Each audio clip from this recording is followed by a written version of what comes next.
Hello everyone. मैं प्रवीण कुमार पांडे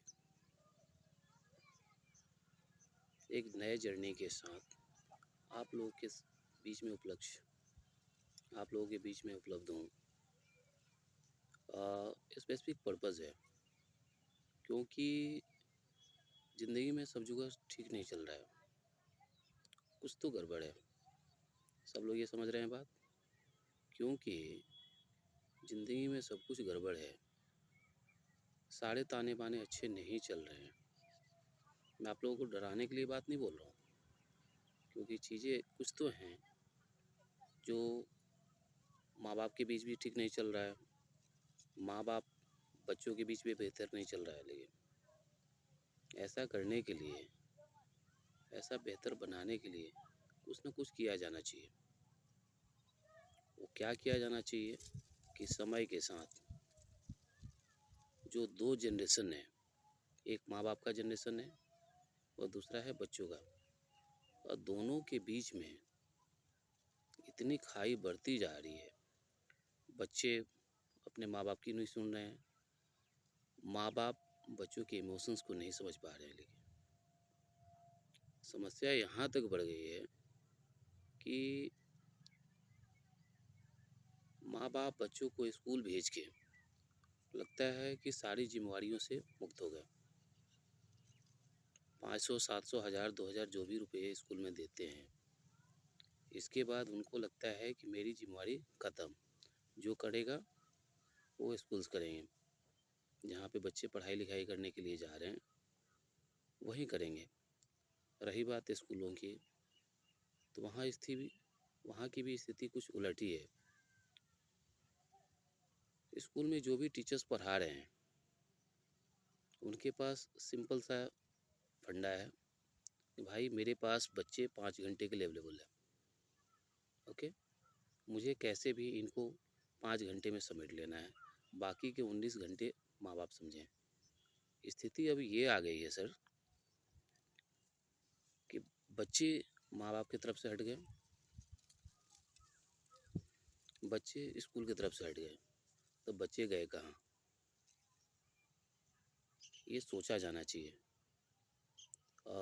एक बहुत ही बड़ा डिस्प्यूट है, एक बहुत ही बड़ी खाई है जो हमारा समाज समझ नहीं पा रहा है। लेकिन और बच्चे अब तक के सबसे बड़े क्राइसिस के दौर से गुजर रहे हैं। टेक्नोलॉजी अपने चरम मुकाम पे है, टेक्नोलॉजी का लेवल हाइप है, पेरेंट इस लेवल में है और बच्चे इस लेवल में है। ये और ये समस्याएं यहाँ तक आ गई हैं, बच्चा जो बोल रहा है पेरेंट नहीं समझ पा रहा है। बच्चा टेक्नोलॉजी ग्रैब करना चाहता है, लेकिन बच्चे को पता नहीं अच्छा और बुरा क्या है। लेकिन तो कोई तो टेक्निक होना चाहिए, कोई तो मेथड होना चाहिए जिससे ये चीज़ पता चले कि दोनों के बीच में इक्विलिब्रियम कैसे बनाया जाए, दोनों के बीच में तारतम्यता कैसे बनाई जाए। ये कैसे होगा? कुछ ना कुछ तो तरीका ढूंढा जाना चाहिए, कोई ना कोई उपाय ढूंढे जाने चाहिए।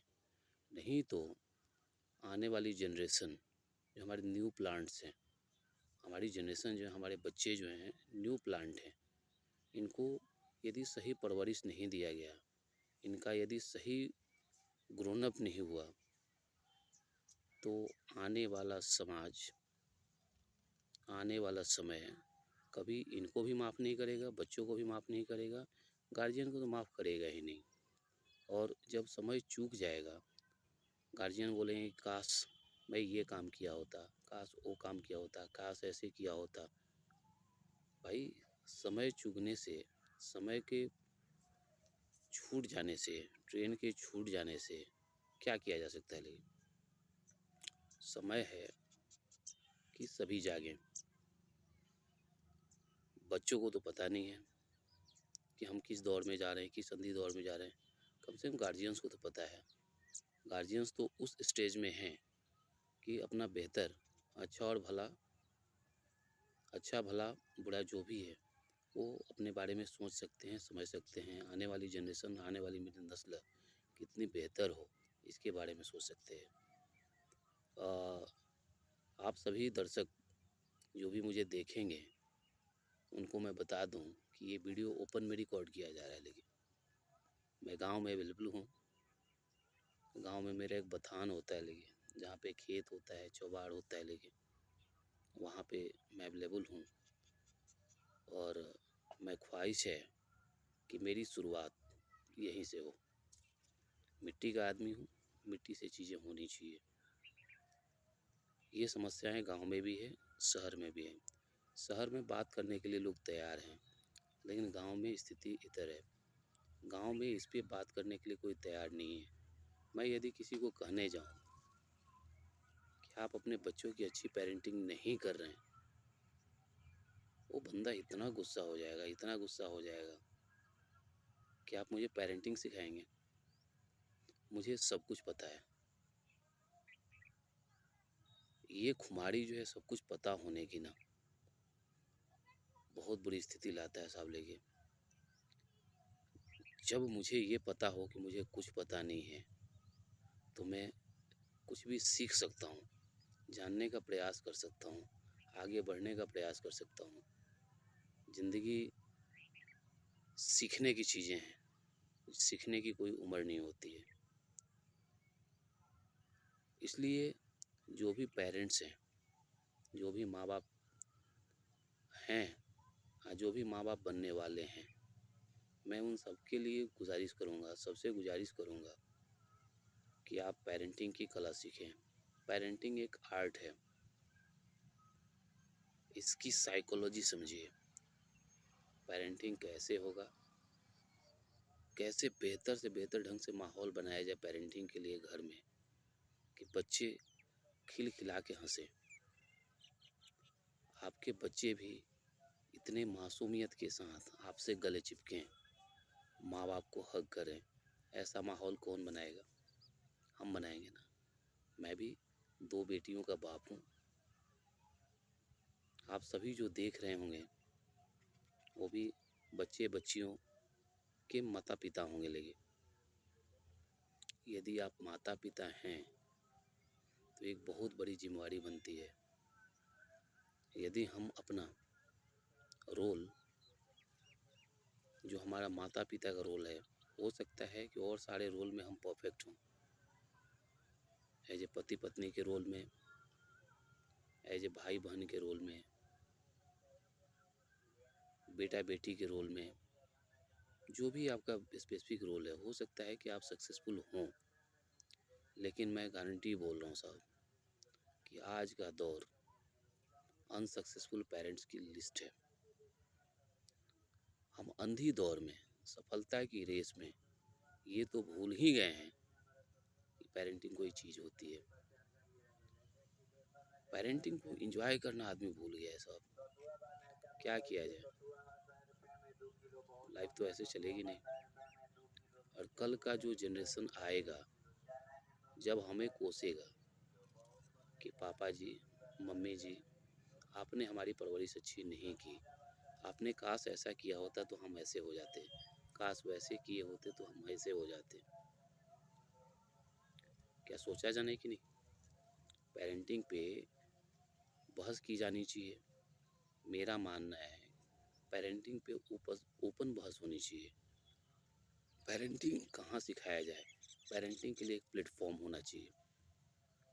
क्योंकि पेरेंटिंग यह ना सीखा जाए बच्चों का कैसे लालन पालन पोषण होगा, बहुत मुश्किल दौर होगा साहब। लेकिन कारण कि टेक्नोलॉजी की अंधेर दौर है। टेक्नोलॉजी को हम बेहतर यदि नहीं समझ पाए, और टेक्नोलॉजी हमारे से बेहतर ग्रैब हमारे बच्चे कर रहे हैं, लेकिन उस टेक्नोलॉजी का वो सदुपयोग कर रहे हैं, दुरुपयोग कर रहे हैं, कैसे पता चलेगा? हमें तो अपना status, mind state, physical state, जो भी हमें अपडेट करना पड़ेगा ना साहब। लेकिन यदि हमने अपडेट नहीं किया फिर क्या होगा? हमारे बच्चे जो हमें सिखा देते हैं ना साहब, हमें लगता है कि शायद वो सही बोल रहे हैं। लेकिन आजकल के बच्चे, हो सकता है कि आपको अंधेरे में रख रहा हूँ, आजकल की चीज़ें आपको हो सकता है बहुत सारी चीज़ें पता न चले, तो पता चलना भी ज़रूरी है ना। पता चलने के लिए हमें अपने आप को अपडेट करना पड़ेगा साहब। लेकिन आप सभी को मैं एक उदाहरण देना चाहूँ, जो भी मोबाइल आप यूज़ करते हैं, जो भी हैंडसेट आप यूज़ करते हैं, समय के साथ उसका सॉफ्टवेयर भी क्या होता है, आउटडेटेड होता है। तो टाइम टू टाइम हमें एक नोटिफिकेशन आता है कि आपके मोबाइल का सॉफ्टवेयर अपडेट किया जाना है, अपडेट किया जाना है, अपडेट किया जाना है। यदि आपने अपडेट नहीं किया तो पता है क्या होगा, आपका मोबाइल स्लो हो जाएगा। सही साहब, मोबाइल स्लो हो, चलते चलते बंद हो जाए, इससे बेहतर है कि हम अपडेट कर लेना अपने आप को। तो माता पिता को चाहिए, जो भी पेरेंट्स हैं उनको चाहिए कि अपने आप को अपडेट करें, समय के साथ अपडेट करें, लाइफ में अपने आप को अपडेट करें, बच्चों के साथ अपने को आप को अपडेट करें, बच्चों के साथ कदम से कदम मिलाकर चलने का प्रयास किया जाए। क्योंकि यदि ऐसा नहीं हुआ तो क्या होगा, अपनी सोसाइटी में ना बहुत बड़ी विकृति आने वाली है, बहुत बड़ी विकृति आने वाली है साहब। सॉरी टू से, मैं बहुत दुख के साथ कह रहा हूँ, और सर आपको डरा नहीं रहा हूँ आप लोगों को, ये साहब मत समझना कि मैं आपको डरा रहा हूँ, ठीक है? आपको डराने के अंधे दौर में ले जा रहा हूँ, आपको डराना नहीं है साहब। लेकिन मैं तो अपने आप को और आप लोगों के समक्ष जो भी समस्याएं हैं, उस समस्याओं के साथ आपका साक्षात्कार करा रहा हूँ, इंटरव्यू करा रहा हूँ साहब। लेकिन ये पता होना चाहिए कि हम कहाँ जा रहे हैं। लाइफ में ऐसी बहुत सारी समस्याएं हैं सर, पेरेंटिंग भी वही समस्या है, समस्या है। आने वाले समय में हम अलग अलग चीज़ों पे बात करेंगे। आज चूँकि बात हम पेरेंटिंग पे कर रहे हैं, और पेरेंटिंग कितना बड़ा मुद्दा है, कितनी बड़ी समस्या है आज के समाज के लिए, जिसको हम सभी ने ओवरलुक किया है, जाने अनजाने, चाहते हुए न चाहते हुए। एक छोटी सी बात मैं बोलूँ सर, मैं एक छोटी सी बात बताना चाहूँगा आप लोगों को कि हमने पेरेंटिंग सीखा कहाँ से। हमने पेरेंटिंग सीखा कहाँ से? पेरेंटिंग का तो क्लास हमने लिया नहीं। बताइए, एक छोटा सा काम, आपको 4 व्हीलर ड्राइव करना है, उसके लिए आप 3 वीक्स 4 वीक्स का स्पेसिफिक आप ट्रेनिंग लेते हैं कि चीज़ें कैसे सिस्टम में चलती हैं, उस चीज़ की ट्रेनिंग लेते हैं। कंप्यूटर चलाना है, कंप्यूटर में आपको ट्रेंड होना है, उसके लिए स्पेसिफिक आप ट्रेनिंग लेते हैं। 3 महीना 6 महीना जो भी एक बेसिक स्किल्स जो अपडेट हो, उसके लिए आप ट्रेनिंग लेते हैं। कोई स्पेसिफिक गाड़ी है, स्पेशल व्हीकल है जो रोड पे चलता है, लेकिन हेवी व्हीकल्स है, उसके लिए स्पेसिफिक 6 महीना साल भर की ट्रेनिंग है, आदमी स्पेसिफिक लेता है। लेकिन लाइफ की इतनी बड़ी ट्रेनिंग, पेरेंटिंग, इसके बारे में तो हम सोचते ही नहीं है साहब। पेरेंटिंग पेरेंटिंग तो ज़रूरत ही नहीं है। क्या ज़रूरत है पेरेंटिंग की सर? पेरेंटिंग नॉट रिक्वायर्ड, क्योंकि हमें पेरेंटिंग पता है, एकदम पता है सर। जानते हैं आपको पेरेंटिंग कब से पता है? पेरेंटिंग उस समय से पता है जब आप बचपन में थे। बचपन में ये थे कि यदि हमारे माँ बाप, जो हमारे पेरेंट थे, हो सकता है कि उस पर्टिकुलर टाइम में हमारे माँ बाप जो थे आइडल पेरेंट नहीं थे। जिसके माँ बाप वेल डिसिप्लिन थे, डिसिप्लिन ज़्यादा से ज़्यादा इम्पोज करके रखते थे, उस पर्टिकुलर टाइम में जब हम बचपन में थे, जब गार्जियनशिप हमारे पे फुल्ली इम्पोज था, उस पर्टिकुलर टाइम में मुझे लगता था, अच्छा आप लोगों को भी लगता होगा सर, कि भाई मेरे फादर बहुत स्ट्रिक्ट फादर है यार, बच्चों पे इतना स्ट्रिक्ट नहीं हुआ जाना है। उस समय हमने एक माइंडसेट बनाया कि मेरे मदर फादर ने तो मेरे पे इम्पोज किया है, लेकिन आने वाले समय में जब मैं माँ बाप बनूंगा तो मैं ये सारे रिस्ट्रिक्शंस, ये इतने हार्ड डिसिप्लिन जो है, मैं अपने बच्चों पे इम्पोज नहीं करूँगा। तो जैसे ही आप माँ बाप बनते हैं, बड़े होकर शादी भी आपकी होती है, माँ बाप बनते हैं, स्थिति वही करते हैं, आप अपने बच्चों को लूज छोड़ देते हैं, एकदम लिबरल छोड़ देते हैं। ठीक है सर? यही उल्टा मेरी वाइफ जो दूसरे घर में पली बड़ी है, यदि उसके घर में फुल्ली लिबरल थे लोग, जो करना है, जो जैसे करना है आप करिए, कोई दिक्कत नहीं है, तो उनको कुछ भी सेटबैक्स मिला होगा, तो उस पर्टिकुलर टाइम में उनका एक माइंड कंसेप्ट बना, माइंड में एक कंसेप्ट तैयार हुआ कि भाई मेरे मदर फादर अच्छे मदर फादर नहीं थे, यदि उन्होंने मुझे इन चीज़ों पे रिस्ट्रिक्शंस किया होता, रिस्ट्रिक्शंस इम्पोज किया होता, डिसिप्लिन इम्पोज किया होता, तो शायद ये चीज़ होता कि मैं कुछ और होता, लेकिन चाहे कुछ और होती। वहीं पे उस लड़की को, जैसे मान लीजिए मेरी वाइफ हुई, उनके दिमाग में ये सीडिंग हो गया कि जब मैं पेरेंट बनूंगी, अच्छा मैं बनूंगा, उस पर्टिकुलर टाइम में मैं अपने बच्चों को मैं लिबरल रखूंगा, डिसिप्लिन इम्पोज नहीं करूंगा। जब दो आइडेंटिटी, हस्बैंड वाइफ जब पेरेंट बनते हैं और जब बच्चों की परवरिश की बात आती है, तो देखिएगा एक बच्चा जो है नकेल टाइट करता है और उसकी मम्मी जो है नकेल लूज करती है, दोनों के बीच में ही डिस्प्यूट हो जाता है कि पेरेंटिंग कैसे किया जाए। बताइए सर। अच्छा भाई बंधु, जितने लोग आप लोग सुन रहे हैं, दो कौन सी पेरेंटिंग ज़्यादा बेहतर है? एनालाइज कर पाएंगे क्या आप लोग? ये बताइए कौन सी पेरेंटिंग बेहतर है? जिसने अपने बच्चों को लूज छोड़ दिया, जिनको लिबरल छोड़ दिया, या उनकी जिन्होंने फुल्ली अपने बच्चों को क्या किया, नट बोल्ट टाइट किया, फुल डिसिप्लिन ही किया।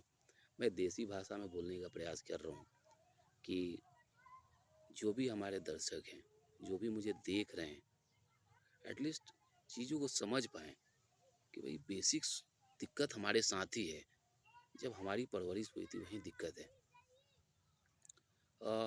हमारे समय में होता था सर, कंबाइंड फैमिली थी, हमें क्रॉस चेक करने वाले बहुत सारे लोग थे।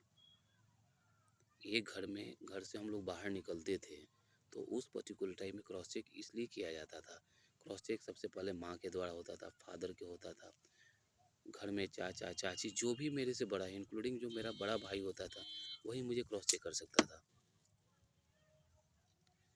स्थिति तो ये होती थी कि स्कूल का जो टीचर होता था ना, वो सबसे बड़ा चेक मास्टर था, वो सबसे बड़ा चेकर था, वो बीच का सबसे बड़ा बैरियर था। और यदि हम कुछ भी गलत कर रहे हैं, सबसे पहले वो तो बैरियर बनेगा ही, और साथ में कंप्लेंट किसके पास आएगा? हमारे मदर फादर के पास आएगा। क्योंकि उस समय के स्कूल्स के जो टीचर होते थे, एक ऐसा ताना बना था कि सब लोग एक दूसरे को पहचानते थे, और एक छोटे से गांव में एक इंडिविजुअल आइडेंटिटी होती थी कि उसमें एक दूसरे के बच्चे जो लोग जानते थे, चाह के भी लोग गलतियां नहीं करते थे। और बच्चों बच्चों के ऊपर भी, जो भी बच्चे पढ़ाई करते थे उनके भी ऊपर अननोन एक सेंसरशिप था कि आप चाह के भी वो गलती नहीं करेंगे। Okay sir. लेकिन समस्याएं अब इधर हैं, न्यूक्लियस फैमिली है, हस्बैंड वाइफ हैं, बच्चे हैं। एक और थोड़ा सा ड्रॉबैक बताऊं सर, लेके पहले चीज़ें क्या होती थी? पहले चीज़ें ये होती थी, एक घर में कंबाइंड फैमिली होने के चक्कर में एक साथ 7-7, 8-8, 10-10 बच्चे पलते थे। उनका रेंज एक बड़ा से लेके छोटा तक होता था, सबको सबकी एक दूसरे के साथ अच्छी ट्यूनिंग होती थी। अब क्या है सर? अब न्यूक्लियस फैमिली है, जो सेंसरशिप है, जो हम रह रहे थे समाज में, वो सेंसरशिप, चूँकि हम एक शहर में चले गए हैं, मेट्रोपॉलिटन सिटी में चले गए हैं, जहाँ एक दूसरे का जुड़ाव किसी से नहीं है, अगल बगल का आदमी एक दूसरे को ही नहीं जानता है, तो जो सेंसरशिप जो था, वो सेंसरशिप सर ख़त्म है, वो अननोन सेंसरशिप एकदम ख़त्म है। अब चीज़ें क्या है कि आपको जो करना है आप करिए, कोई आपको बोलने वाला नहीं है। आपका स्कूल का जो टीचर है ना सर, वो भी आपको बोलने के लिए तैयार नहीं है। बोल रहा है कि बाबू तुम पढ़ो ना पढ़ो, ये आपका ओन चाइल्ड है, आपका ओन इशू है, पढ़िए ना पढ़िए। अब बताइए सर, जो आदमी पढ़ेगा नहीं क्या करेगा? इस इशू के साथ हम कितना दिन चलें? न्यूक्लियस फैमिली में अब जो अननोन सेंसरशिप जो था सेल्फ पे, वो ख़त्म हो गया है। हमें पता है कि भाई मुझे रोकने टोकने वाला कोई है नहीं। मदर फादर अपने काम में बिजी हैं, थोड़ा बहुत वो क्रॉस चेक कर लिए तो कर लिए, नहीं तो फिर वो मदर फादर समझे।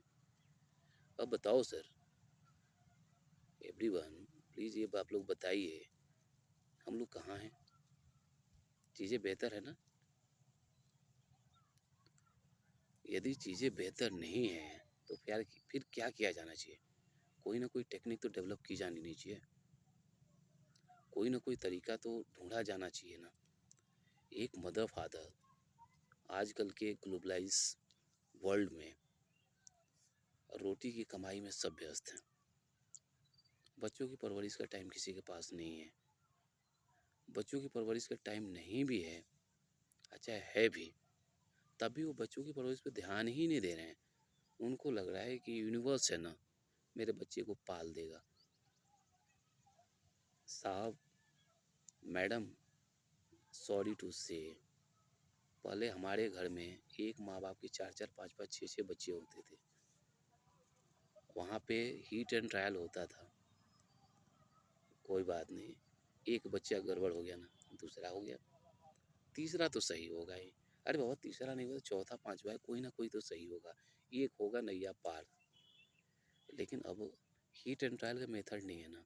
हमारे पास 1 से 2 ही बच्चे हैं, और उसमें भी यदि हम हीट एंड ट्रायल करते हैं, कितना मज़ा आएगा? मज़ा आएगा ना। यदि हीट एंड ट्रायल के दौर से यदि हम गुजरेंगे तो हमारे बच्चे, हमारी नस्ल तो एकदम ख़राब हो गई ना। यदि हम कितना भी अच्छा कमा रहे हैं, हम कितना भी अच्छे एनवायरनमेंट में हम अपने बच्चे की परवरिश कर रहे हैं, यदि वो सब चीज़ें नहीं हो रही हैं तो बहुत मुश्किल है।